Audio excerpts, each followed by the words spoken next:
hapon po sa ating lahat. Narito ang weather update ngayong araw ng Sabado at sa mga susunod na araw. Sa kasalukuyan, may binabantayan tayong low pressure area na nasa labas ng ating Philippine Area of Responsibility. Sa ngayon, hindi pa rin natin nanaalis yung chance na ito ay magiging isang ganap na bagyo. Although, so ngayon, kung makikita po natin sa ating satellite image, yung mga kaulapan na associated dito sa nasabing LPA ay malayo pa at hindi nakakaapekto sa anong bahagi ng ating bansa. Mostly yung mga pag-ulan na dala ng low pressure area ay offshore or nasa karagatan.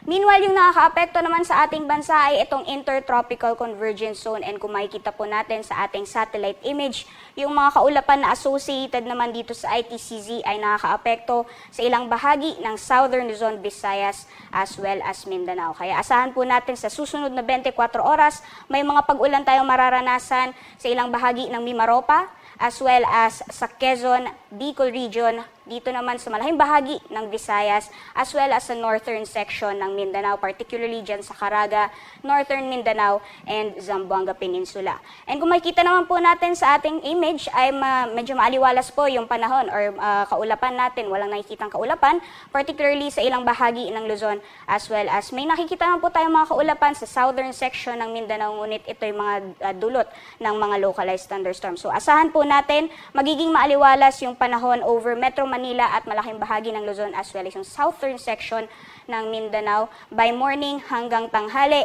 Ngunit mataas po yung chance ng mga thunderstorms pagdating naman sa hapon o sa gabi. Kaya antabayanan lamang yung mga advisory na nilalabas ng Pag-asa. Sa magiging panahon naman bukas, dito sa Luzon magpapatuloy pa rin yung epekto nitong Intertropical Convergence Zone. So makikita po natin, particularly over Quezon as well as sa Bicol region, magpapatuloy pa rin yung mga pag-ulan, pati na rin sa malaking bahagi ng Mimaropa. For the rest of Luzon naman, magpapatuloy yung partly cloudy to cloudy skies na may isolated mga pag-ulan pagdating sa hapon o sa gabi. Ibig sabihin po nito, maaliwalas ang panahon natin mula umaga hanggang tanghali, ngunit may mga chance ang isolated na thunderstorms pagdating naman ng hapon o gabi. Kaya patuloy pa rin sa pag-antabay sa mga thunderstorm advisories.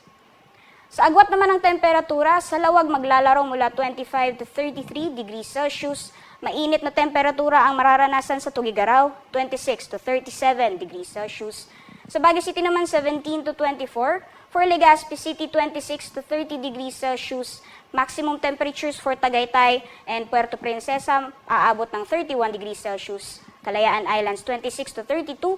At sa Metro Manila naman, ang temperatura natin maglalaro mula 25 to 32 degrees Celsius.